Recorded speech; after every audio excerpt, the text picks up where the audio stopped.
Social inquiry. It is imperative that we explore and understand the definitions and parameters of the discipline of sociology in order to enter the domain of social inquiry. First and foremost, what does the term social or society actually mean? These apparently simple words carry a rather complex and nuanced meaning. What are the methods or ways developed by scholars in sociology to grapple with a social issue in a particular society? Understanding what is sociology and then perceiving its links with other branches of knowledge is crucial to developing tools for social inquiry. Today we have here with us at ILLL South Campus a distinguished scholar, Professor Dipankar Gupta, to discuss some significant and primary questions regarding the discipline of sociology. Formerly professor at the Center for the Study of Social Systems, JNU, he has been a fellow of the Woodrow Wilson Center in 2007 and a recipient of the Malcolm and Elizabeth Adisishia Award. He has edited and written nearly 15 books that include Caged Phoenix, Can India Fly?, Rivalry and Brotherhood, Politics in the Life of Farmers in North India, Interrogating Caste. We are grateful to you, Professor Dipankar Gupta, for having spared this time for us. Thank you very much, Professor Gupta, for being with us today. It's my pleasure. This is a course, as I told you, on social inquiry. And your interview in this context would be extremely crucial because we're really looking at other disciplines as well, but I think sociology here is really going to be crucial in terms of understanding how to conduct social inquiry. What we are trying to do in this course is to approach various disciplines, try to understand the boundaries of the disciplines, and then also understand as to how to go beyond the boundaries. Where does the role of interdisciplinarity come up in the context of social inquiry? So I think to start with, supposing we were to just basically go ahead and ask ourselves the question as to what exactly is the meaning of the term social and how do we go on to sociology from there? Okay. Sociology has two fundamental aspects about it, which I would like to clarify. The first is that in sociology, very clearly and categorically, we make the point that the whole is greater than the sum total of its parts. You know, this point is made again and again. For example, if I'm studying politics, I'm not looking at power, I'm looking at authority. That is the whole. How do people look at power? If I'm looking at money, I'm not looking at how much money I have in my pocket or what is somebody's bank balance. I'm looking at capital and relation with labor. So it's always, you know, the collective that becomes very important.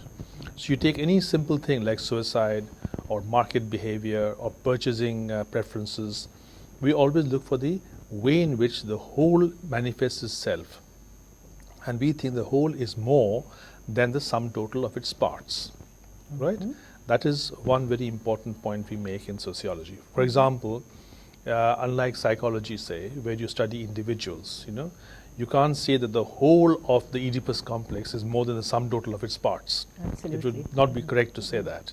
But in sociology, there are phenomena in sociology like anything for power, authority, money, capital, labor, modernity, you know. For example, you may be modern, but that doesn't make modernity. The whole is much greater than the sum total of people who are modern. So this, I think, is a very important aspect of sociology. The second thing, when it comes to conducting research or investigation in social science, in sociology, we take phenomena, any phenomenon, say university education, or say, you know, traffic rules, religion, godmen, any phenomenon. What we do is we break up that phenomenon by looking at it through different categories. Categories of, say, gender, class, caste, income, whatever. That depends on your preferences. You have a research topic which you would like to investigate. What is the role of, shall we say, religion in upper class people of urban India? You know, so then you have to naturally look how the not upper class in not urban India also behaves. So that is important. Say, let us talk about women's rights. Right. We look at women's rights and we refract it, we break it up through how this phenomenon is seen through different categories. Which categories you choose depends upon your theoretical preferences. But you have to break up any phenomenon and refract them, or see them through different categories. Now what does this do? This automatically implies a comparative method, isn't it? Upper class urban Indians, their preferences for religion, and lower class, not so lower class, partly lower, urban, not urban, rural, urban. So the comparative method is built into it. So the comparative method is not something that you enforce from outside. It is part of the program of sociology itself, because you're looking at a phenomenon through diverse categories. And that, by its very nature, implies the comparative method. So I would say these are the two aspects of sociology which are very important. It's not as if sociology has a monopoly over them. But I find that in contemporary times, more and more disciplines are taking to, accepting these fundaments. So that is how you have interdisciplinarity. You have sociology and economics interacting, sociology and politics interacting, because other disciplines have also taken on board some of these characteristics which I just dilated to you regarding sociology. Excellent. I immediately think of, once the conceptual framework somewhere of the discipline comes through, immediately one wonders, what exactly are the tools? If one were to go into now the methodology, and one of them you have referred to, which is the comparative analysis, which is inbuilt somewhere in the nature of the inquiry. But if you were to generally talk about the tools that are required for conducting, say, social inquiry through sociology as a discipline, what would you dwell on? Okay. First of all, let me tell you, in my opinion, of all the social sciences, I think it is very difficult to do research in sociology. It is very difficult to be a good sociologist. It's easy to be a mediocre sociologist. It's not easy to be a mediocre economist. But it's easy to be a mediocre sociologist, but it's very difficult to be a good sociologist. And I'll tell you why. The reason is very simple, that in order to investigate a sociological problem, you have to actually understand the society you're living in and actually look around for a problem. If you were to fiddle around with archival material, something will crop up. If I look at economic statistics, something will crop up. But nothing will crop up like that in sociology unless you go out and actually have a problem that is worrying you. So in that sense, the identification of a research problem is very difficult. The better the identification, the better the sociologist. But you can have a whole host of very mediocre sociologists doing things like caste and village and caste and this and that, which make very little sense other than adding to the already huge stockpile of data. But you can say something new if you go to the archives. You can always find interesting things. You can always see interesting correlations in economic data. But you will not get that kind of insight for a sociological problem by fiddling around. You must have something inside you. So I think in many ways, Levi-Strauss said this about anthropology. In many ways, a sociology, a good one, the best, they have to be artists. There's art in it, And unless there's art in it, you can't do a thing about it. For example... Sorry, how would you define this? Yeah, for example, if I'm an economist, I can rely on certain tools which are given to me and are preferred. They are the mathematical tools. So I can take a simple thing like preferences for the marketplace, and I can make a straightforward, statement. But unless I'm able to bolster a statement through various mathematical, models, it will not be accepted in the discipline of economics. Sometimes they say very trite things, but they put it across in this fashion. Likewise, in history, for example, you have, the backup of data, references. You can't just make a statement and walk away. You have to show that you've been through all the material, and you can. This is the difference between, shall we say, a popular historian and an academic historian, right? Now, but in sociology, as I was telling you earlier, the tools you use are not so important. You can be quite promiscuous about your tools. You can take them from anywhere you want. You can take them from history, from sociology, tools, mind you. Yeah. You know, the tools that historians use by and large, the tools economists use or whoever uses. You can study the tools of political science, for example, you know. So the tools become secondary in sociology. The more important thing is, what do you want to say where the whole is greater than the sum total of its parts? What do you want to say when you take a phenomenon and you refract it through different categories, classes, groups, genders, sex, whatever, you know? Dipankar, if you could, tell us what these tools are, supposing, for No, for instance, political science. Now, what would be the tools that you borrow from there? I think in political science, the borrowing is rather sparse, you know? But you can borrow from political science a lot about political philosophy, you know? Yeah, political philosophy, I think, has played a very important role in the understanding of sociology. For example, Rousseau has a very strong influence on a large number of sociologists. In recent times, you had John Rawls, you know, A Theory of Justice. And that has had a very great impact on sociologists when they think in terms of how to make a social policy where the whole is greater than the sum total of its parts. Because you have the veil of ignorance, you know, in John Rawls. So these are some of the issues. Hegel, for example, Hegel's notion of civil society.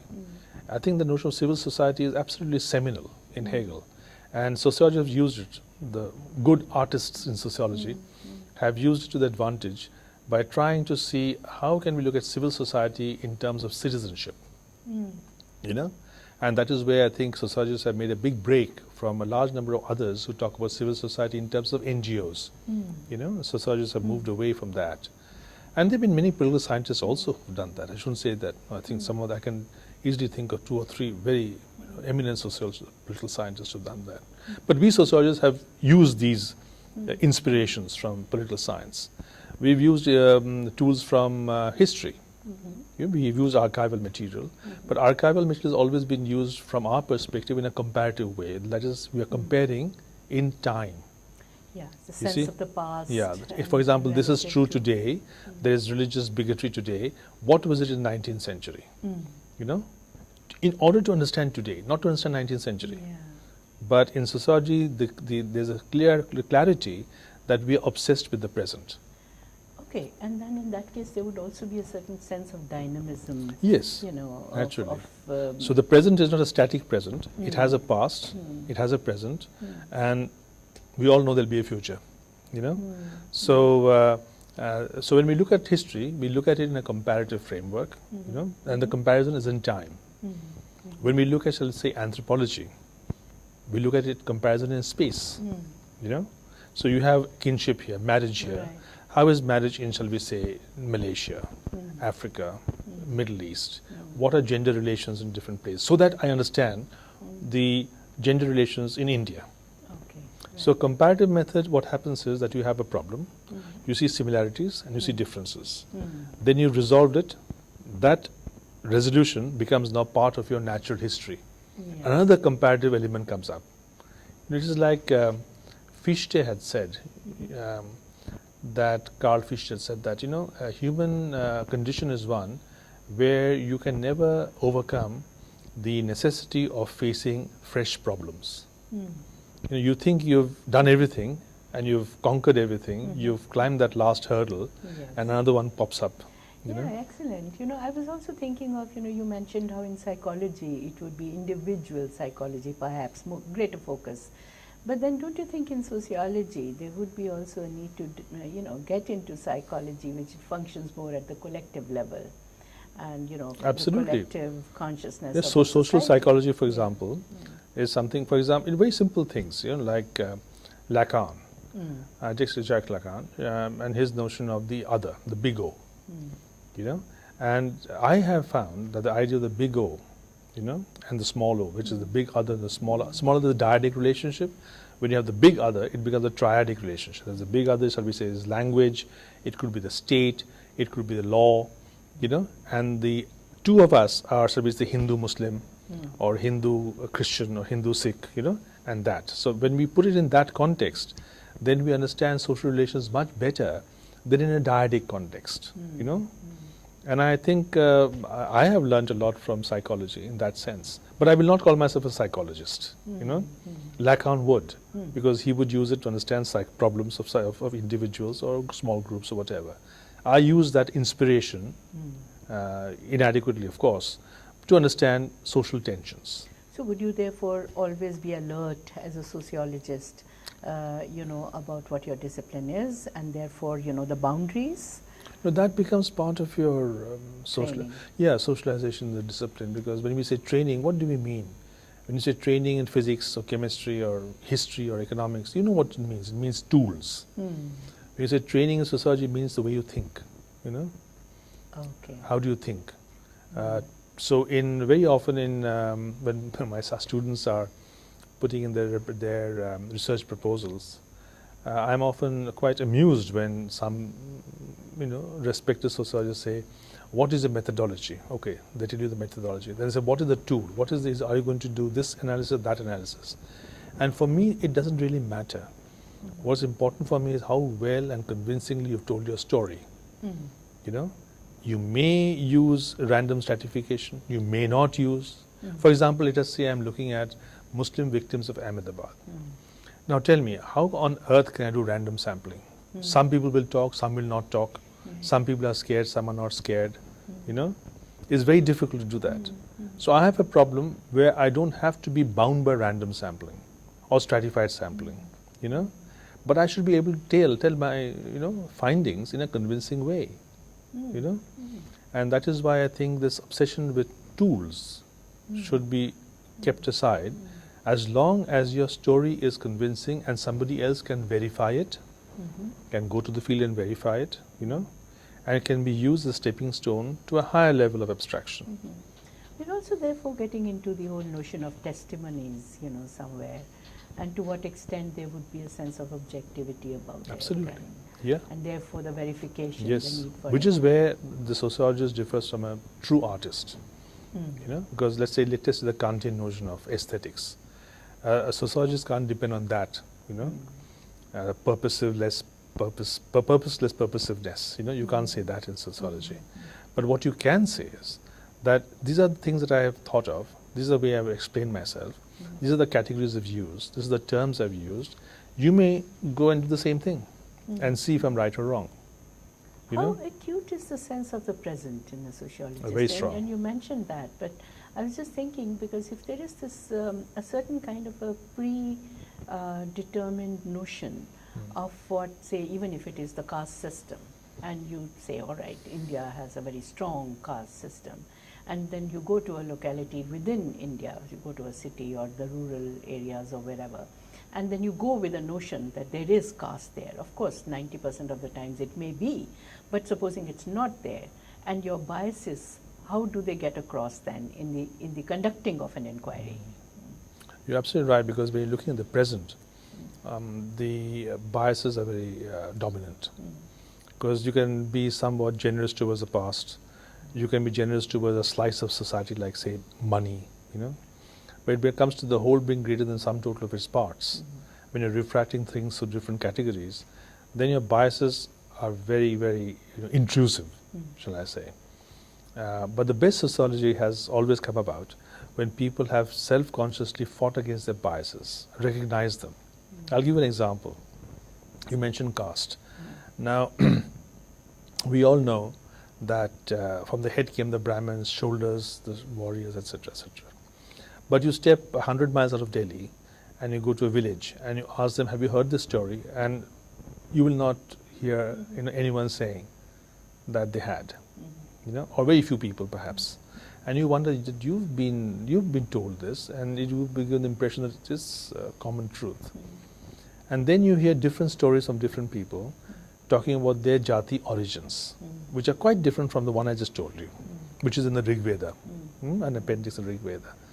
And then you ask yourself, well, how is it that these people have this notion of their jati origin, which contradicts the Rig Vedic notion? And then you realize that both these notions are equally fantastic, equally unbelievable, and equally legitimate for that reason. So once you get to know this, that there are as many jati stories as there are jatis, And no jati actually accepts deep down that they're lower than somebody else. You know, for example, the Jats of West UP will say that we are number 2 Hindus and say it proudly. And they say we don't want number 1 Hindus. Number 1 Hindus are Brahmins. They're fat, oily, rice eating, you know, unctuous, they're greasy, you know. We are tall, strong, broad shouldered, you know, big fingered, masculine Jats. And we are number 2 Hindus. Yeah. There are some communities which some people say are communities of brigands, you know, traditionally. Yes. But you ask these brigand communities and they say, we are so brave, you know. We Are have you talking about the denotified tribes? not only denotified tribe, the other tribes, other communities as well. There are some DNTs, right? But the other communities as well. And you would not imagine that a brigand community that is known for brigandage, brigandage would be proud of its past. But yes, they turn it around and say, see how brave we were. You know, we took on the high and mighty. So there is no caste in this country, you must believe me, that says, indeed, I'm low, my substance is low, I'm impure, I pollute. What about the Chamas? None of them. You look at the Chama stories, you'll be surprised. The most widely prevalent so-called Harijan story, now we can't use certain words, by the way, is that there were 3 brothers who went to take a bath, all Brahmins, and on the way they saw a cow struggling in quicksand. The 2 elder brothers told the youngest, go rescue the cow. The youngest brother, obviously, duty is duty. Elder brothers have told you, you must listen to your elders. So he went and manfully wrestled with the cow, but by the time he got the cow out of the quicksand, the cow had died. So he came and told the brothers the sad news. Whereupon the brothers turned upon him and said, you have touched a carcass, you are now a Chamar. So you see, from their point of view, they are not actually there. Then if you look at some of the other communities, some of those who are very, very quote-unquote low, they will say things like, we were children of the gods. You know, we've been misunderstood by some other god. We've lost a battle. This is a very common story. We are all warriors and we've lost a battle. Yeah, but would you therefore say that the kind of hierarchy that has come up Each caste has its own hierarchy. within itself? Yeah, no. Suppose you ask me, what is the hierarchy?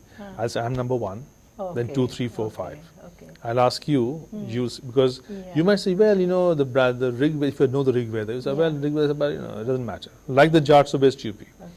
Or a Punjab, you go to Punjab and you tell somebody that the Jats are superior, the Brahmins are superior to you, they laugh at your face. They say you must be joking. Really actually getting at In is the how important it is. Kurichen community in Malabar, if they see a Brahmin first thing in the morning, they go back and wash their eyes, you know, and start again hoping for the best. So this idea that there is a hierarchy in the system. So now when you realize that, the first thing is humanity. Humanity is this, that if I cannot accept that somebody is superior to me, why should millions accept that somebody is superior to them? Use that simple humanity, you know. And if it can't apply to you, why should it apply to them? This is a comparative method at work, you know. And when you put that ideas, you know, and you look at it through that perspective, and you push this idea across systematically, you will find that many of the exotic aspects of Indian society gradually dissolve. It's still different, it's not the same, it's different, but it's not inexplicable. You don't require different cultural lenses. You can still use universal categories. Because otherwise what people have said about Indian society is that caste is so unique. Why is it unique? Because some people believe that they're actually debased, they're actually polluting. This happens nowhere in the world. Even, you know, race differences, nobody says I'm actually bad. But this is the image that people had about India, which is actually untrue. You know, once you put this idea across of humanity. Fantastic, because I think what we're really moving on is to also talk about not just what we very in a naive way call it field work, but really getting in touch with the ground reality. And empathizing. And empathizing. Not sympathizing. Yes. Sympathy is poor chaps, you know. Empathy is what would it be if I were there? And you put yourself there, you know, and part of that method of, you know, categories, groups, etc., etc. Put yourself as an upper class woman or a lower caste man, you know, and try to see things from their perspective, and then you realize that, you know, I would not accept a Brahmin as being intrinsically superior to me, you know, or a warrior caste or whatever. How can they? And then you put it in that, you know, context, and the new world opens up. Yeah.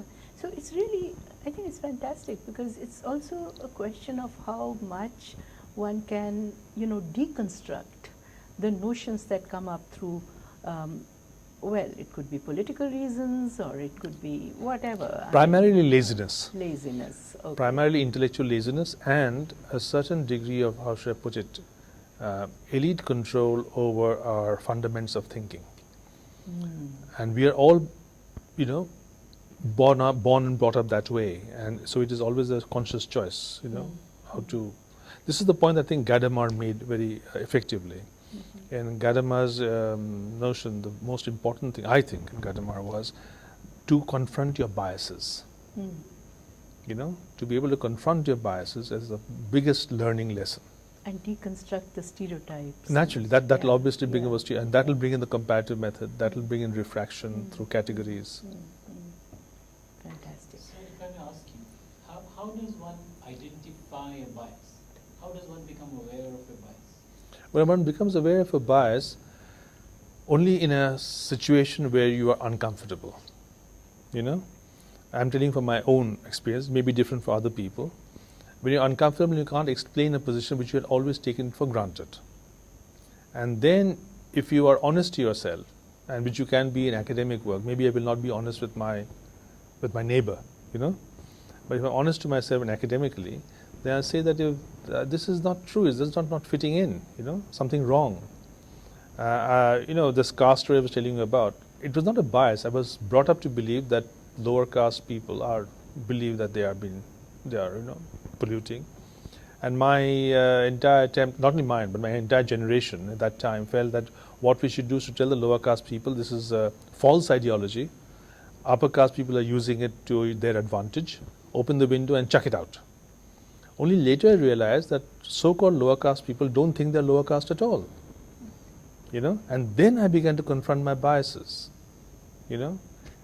This happens in the case of, shall we say, religion. The most important or most difficult biases are the biases that have a natural tinge to them. That you see cultural differences in natural terms. Those are the most difficult biases. Should poverty be at 27% or 32%? These are biases you can still overcome, or incorrect conclusions you can overcome. But those biases which naturalize cultural differences, like gender bias, it's a natural cultural difference has been naturalized. Biases between different linguistic groups. So Punjabis are hardworking, Bengalis are lazy. These are kind of biases. So whenever you see a cultural difference being given a natural tinge, there's a bias at work. And that I think is a sort of, how should I put it, very handy way of confronting a bias. I think it's very significant to see as to how people from different disciplines, scholars from different disciplines actually do emphasize this point of, about not having biases and having some kind of an intellectual integrity in approaching whether it's the study of society or anything else. But nevertheless, I think when it comes to the examination of the structures of even broadly knowledge, the way they have got created, a lot of biases have gone into the making of knowledge. So is this part of the training, is within sociology, is there somewhere this notion that, of deconstructing biases? Is that inbuilt into the domain of it is inbuilt? Unfortunately, it's not done systematically enough, because sociology, I'm sorry to say, has, for reasons outside our control, dominated by Western research preferences. And even though we say that Orientalism is dead or whatever, in upper literary circles, it thrives. It's there. Suppose you were to go to the West and say that we Indians, don't believe in the caste system the way you think it is, you will not have many people who listen to you.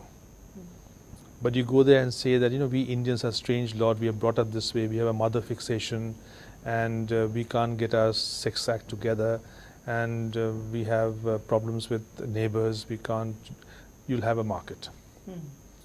And it is that which that upsets me a lot. And I find that, anything, you say caste is good, this is how it helps peasants to enter the political system. you have some things, because you're not really questioning the basis of your understanding of the caste system. What I'm trying to say is that the caste system in that form is probably a bit fictional, and it may have existed while the village was strong. Now the village is decomposing, you know. I should say that the caste system is not strong anymore. It is caste identities that are strong.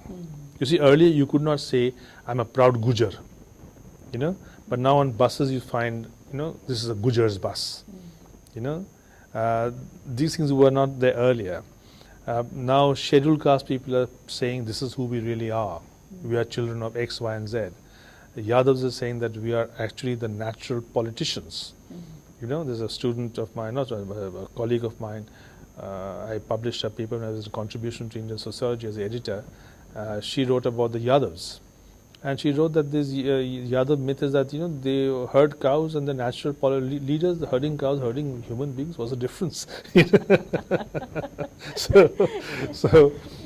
So there are all these stories, you see. And I think it's most relevant because basically also it, I was just thinking of your own work, you know, where you're sort of interrogating caste. And I think it's very, very significant to really look into our own sociology with a question mark all the time. And that's Absolutely. the dynamism. Absolutely. Thank you very much, Professor So Gupta. thank you for having me over. Thank you for coming out here. Thank you.